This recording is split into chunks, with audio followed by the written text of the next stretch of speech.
भृगु ऋषि बोइले क ब्रह्मा ठाकु जीवु ए कथा गटिक बुझी तुमको कहिबु। गोविंद माधव कृष्ण श्री मधुसूदन गोविंद माधव कृष्ण श्री मधुसूदन। एते बोली ब्रह्मा कर पासे चली गले धाता को दक्षिण ऋषि मान्य धर्म कले। गोविंद माधव कृष्ण श्री मधुसूदन गोविंद माधव कृष्ण श्री मधुसूदन। मानना करिले मध्य आपे पितामह अज्ञान होई भृगु को कले से ही गोविंद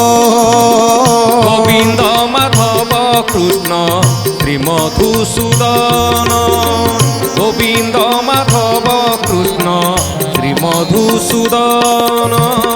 तदंते जाई मिलिले कपिलासपुर तई देखिले विजय अनादि शंकर। तही देखिले विजय अनादि शंकर तही देखिले विजय अनादि शंकर। महानिष्ठुर हृदय अटई तुमर मेरु मंदर पर्वत तई होई चर। मेरु मंदर पर्वत तही होई चर मेरु मंदर पर्वत तही होई चर। ब्रह्मा ठारू विदाय नहीं चलीगले ईश्वर कपुर विदाय हो जिते जाऊँच वैकुंठपुर को समस्त ऋषि मैंने अपेक्षा करिसेंती। भृगु ऋषि जाइछंती आज परीक्षा करने जे बड़ किए जिते जाई पहुँची गले विष्णु कपुर जिते जाई पहुँची गले से देखिले क्षीर सागर से क्षीर सागर भितर अनंत शय्यारे शोइछंती प्रभु नारायण। पाद मंचाळुछंती महालक्ष्मी पाखरे बसी बीणा धरी सरस्वती जंत्र बजाउछंती। आउ प्रभु आखि मुदी निद्रित रे अछंती उन्मिलित आखि उन्मिलित नयन रे आज प्रभु से निरालंबरे शोइछंती अनंत शय्यारे। भृगु ऋषि जाई पहुँची गले डाकुछंती हे नारायण। तेणु जेतेबेले प्रभु आज निद्रित वदन अछंती शोइछंती तेणु जड़े ऋषि आसी पहुँची गले डाकिले तथापि शुणुना। तेणु संगे संगे धाई धाई भृगु ऋषि गले प्रभुंक हृदय रे गोटे पदाघात करदेले। भृगु ऋषि प्रभुंक हृदय रे जेतेबेले पदाघात करदेले सेतेबेले प्रभुंकर निद भांगीगला। ताकू देखिले ऋषि नाते कमाइले जगन्नाथ ताकू पलंकरे बसाइले।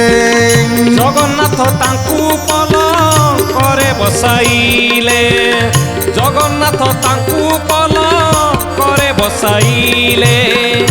जेतेबेले गोटे गोईठा मारी देइछंती तांको हृदय रे गोईठाटे मारी देइछंती प्रभुंकर निद्रा भांगी गला। आ संगे संगे भृगु ऋषि को हाथ जोड़ी पकेइले हे भृगु ऋषि आपण एठारे बसंतु आसन ग्रहण करंतु। तेणु आज पलंक उपरे बसुछंती भृगु ऋषि संगे संगे प्रभु भृगु ऋषिंकर पादटाको आउंसी दौछंती आउ कहउछंती आहा सतरे केते कष्ट हेइथिबो आपणकु केते कष्ट हेइथिबो आपणकु। ए कथा को देखी आज भृगु ऋषि आश्चर्य हो जाउछंती। न जानी माइल तुम पाद व्यथाएब ए दोष गटिक मुनि मोते जे लागिब। ए दोष गटिक मुनि मोते जे लागिब ए दोष गटिक मुनि मोते जे लागिब।